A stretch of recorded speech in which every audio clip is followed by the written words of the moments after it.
Lap 115, Talladega Superspeedway, 26 machines, a single shove. And just like that, half the starting grid was finished for the afternoon. But the pileup itself was only chapter 1 of what turned into a multi-layered disaster. By the time the wreckage was hauled off the circuit, 3 separate firestorms had ignited simultaneously. One on the asphalt, one on live television, and one inside the locker room. The internet locked onto a target immediately. The drivers who were actually inside those cars pointed somewhere else entirely. Here is everything that happened, in full, because the surface-level version does not come close to telling the real story. To understand how lap 115 happened, you first need to understand what kind of race was being run before it. The Jack Links 500 opened in a surprisingly disciplined fashion. NASCAR had extended Stage 1 to 98 laps deliberately, the goal being to neutralize the fuel conservation chess match that has defined and frustrated superspeedway competition for several seasons running. Early on, that plan appeared to be working.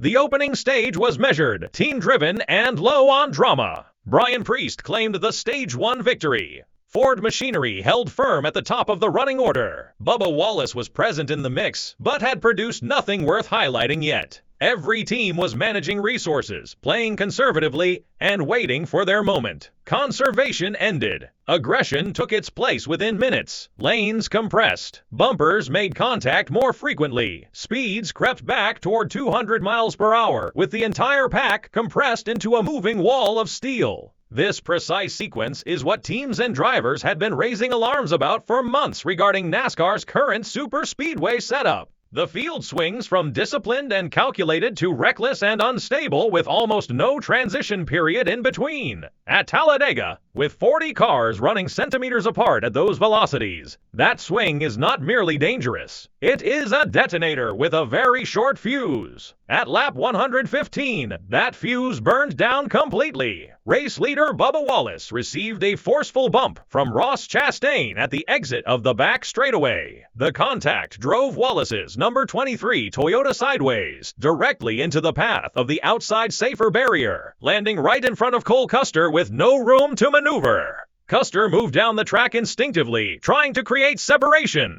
but the 3-wide formation behind him had already committed. The entire formation folded inward, and turn 3 disappeared beneath a dense curtain of smoke and shattered bodywork. The final count was staggering. Officially, 26 of the 40 entries were swept into the incident, ranking it among the most destructive single events in modern Cup Series competition. The race was red-flagged at lap 116, with a 10-minute stoppage called to remove the debris.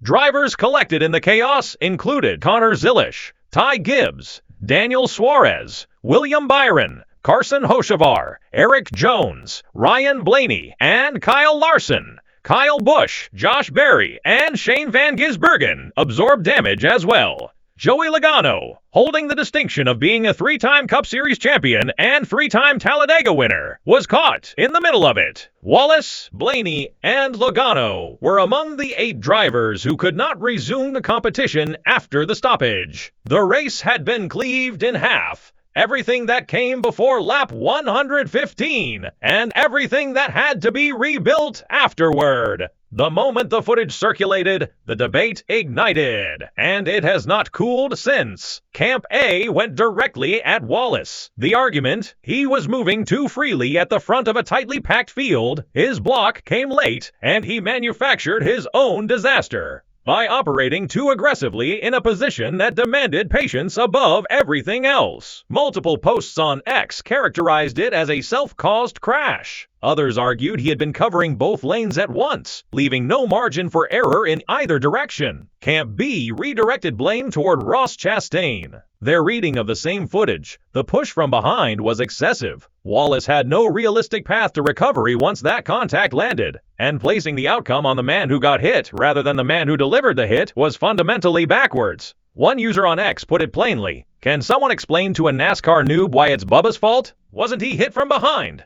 Camp C rejected the individual blame model entirely. Their position centered on NASCAR's superspeedway product, cars too aerodynamically fragile in close-quarter racing, bump drafting producing chaotic and unpredictable momentum transfers, and a structural reality where a single mistimed push at racing speed will always produce consequences far beyond what one driver can absorb or correct. Physics, not personal failure. A design problem wearing the disguise of a human one. Both primary narratives carry partial truth. Neither one carries the complete picture. And because Bubba Wallace has historically attracted more polarized attention than almost any other active driver in the sport, the volume of the argument scaled far beyond what it might have with a different name in the number 23.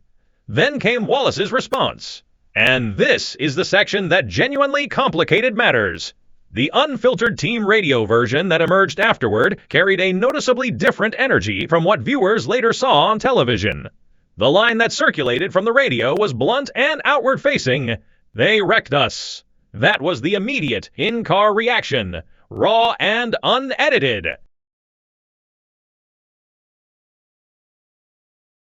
By the time Wallace reached the post-race camera, the framing had shifted considerably. His words in the televised interview were, "Damn right. Nothing to show for in the first stage, obviously. Just trying to figure out the strategy stuff. Man, just hate it. Hate it for Xfinity. Hate it for our team. Don't want to have any DNFs. We have 2 now. Just a bummer. But we have to figure out how to be pushed better. So, I take responsibility on that, and we'll have a good debrief and figure out what we can do to make our Toyotas a little bit better being pushed, and maybe not have that happen." His formal statement from the infield care center expanded on that position. "Got wrecked there, unfortunately. Our Xfinity Toyota Camry was a little unstable getting pushed, but manageable. Maybe that hard of a hit was too much, and so unfortunately, we wiped out a bunch of cars. Got to debrief. Figure out how to be better. Just kind of riding around, not doing much in the first stage, and nothing to show for it at Talladega, unfortunately. This is a place we come to with a lot of confidence. And it is what it is. We will put this one behind us and go on to Texas and have some fun." He did accept responsibility publicly. That much is clear from the record. But the specific phrasing around "figure out how to be pushed better" became its own controversy. For a large segment of the viewing audience, that wording sounded too measured, too focused on mechanical variables rather than driver accountability, and too spread across the car and the package instead of landing directly on the person behind the wheel. What many wanted was a single unambiguous sentence. "I moved. I got hit. That one is mine." That sentence did not appear, and the gap between his radio tone and his camera tone left significant room for the perception that the message was being managed rather than delivered honestly.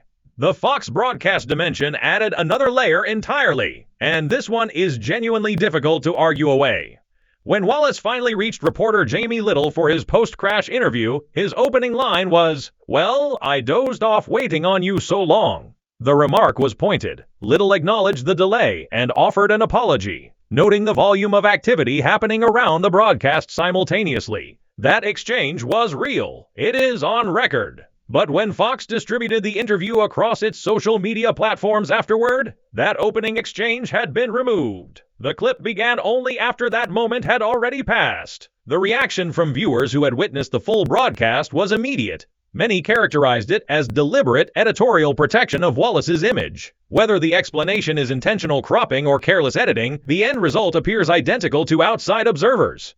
Hard because fans had already spent the entirety of the race voicing frustration about commercial frequency. Widespread commentary online described the broadcast as feeling like a commercial block with intermittent racing footage attached to it. After spending hours annoyed at the coverage, discovering that a significant moment had been removed from the posted interview pushed that frustration into genuine anger. The standard here is straightforward. If the interview is being distributed publicly, it needs to be distributed in full. Inside the garage, the drivers who had lived through the incident offered a strikingly different analysis than anything circulating on social media. Ryan Blaney declined to assign individual fault. He stated, I feel like we all just got pinballing off each other there. It's not like there's any blame on anybody. It's what this thing is. We see each other. We all just kind of get bumping and banging, and one guy eventually gets turned with the car being as unstable as it is. It definitely stinks to be out early. That framing does not point at a single driver. It points at a setup that was always going to produce this outcome. Once racing intensity climbed high enough, Joey Logano delivered the most cutting assessment of the afternoon. He said, "You have round bumpers and unstable cars and cars that you're able to pop the air bubble real easy and get to each other's bumper. But when you get there, you've got to be careful because they're not stable. When you get two basketballs against each other, it's not gonna push straight. It's frustrating. And then, with even more directness, save fuel or crash. Pick one. That's what it feels like right now." That statement removes the individual blame conversation from the table entirely and deposits it at NASCAR's doorstep. Kyle Larson, the two-time defending Cup Series champion, who found himself with nowhere to go when the incident unfolded, offered a quieter version of the same conclusion. He noted that Stage 1 demanded far more fuel conservation than he had anticipated going in, and that Stage 2 arrived with an intensity level that caught him off guard. "I don't know where you find the middle ground," he said. Every driver who spoke after this race was essentially delivering the same verdict through different vocabulary. A super speedway package that cycles teams between uncomfortable conservation and violent, unavoidable chaos the moment genuine racing pressure is applied. Somehow, through all of it, Carson Hocevar found a way to win. The 23-year-old from Michigan navigated the destruction, controlled the front of the field for 19 of the final 37 laps across the 188-lap race distance, and held position through 3 consecutive late restarts to secure a 0.114-second margin of victory over Chris Buescher of RFK Racing, delivering his first career Cup Series win in the process. His victory lap featured the number 77 Spire Motorsports Chevrolet with Hocevar seated on the window ledge, absorbing the moment from the outside of the car as the Talladega crowd responded loudly. He said afterward, "I'm just so thankful. This is the biggest dream I've ever thought of. Hopefully, my grandfather is watching. My grandmother died last year, and I'm just so thankful I can give my grandfather a trophy now. Just unbelievable. I knew we were going to win. I really did. There was a genuine victory story inside this race. Social media simply was not interested in finding it. Here is where the full picture lands. Bubba Wallace was at the center of the big one. That is factual. He was the lead car when the chain reaction began. Ross Chastain's push initiated the contact that sent number 23 sideways. The field was already stacked 3 and 4 wide with no margin available. And NASCAR's Super Speedway package converted a single hard push into a 26-car catastrophe, a conclusion supported by virtually every driver who addressed the media afterward. Wallace acknowledged publicly that his group needed to handle being pushed more effectively. That accountability was real, if imperfect in its delivery, but no honest reading of lap 115 produces a single, clean villain. The internet demanded one. The garage identified structural failure instead. The Fox broadcast added its own credibility problem on top of everything else. And Carson Hocevar won a race that deserved far more attention than it received. That's just Talladega once functioned as an explanation. After the 2026 Jack Links 500, it is functioning as something closer to a cover story. NASCAR still owes its drivers and its audience a straight answer about whether the superspeedway spectacle is worth the price being paid for it. Because the answer to that question matters far more than deciding which driver carries the most blame for lap 115. Was Bubba Wallace the real cause of the big one? Or is NASCAR's Super Speedway package the actual problem that nobody wants to fix? Drop your answer in the comments below. If this breakdown delivered what the highlights left out, hit like, subscribe to NASCAR Dispatch, and send this to one fan who is still arguing about this wreck. Let's settle it together.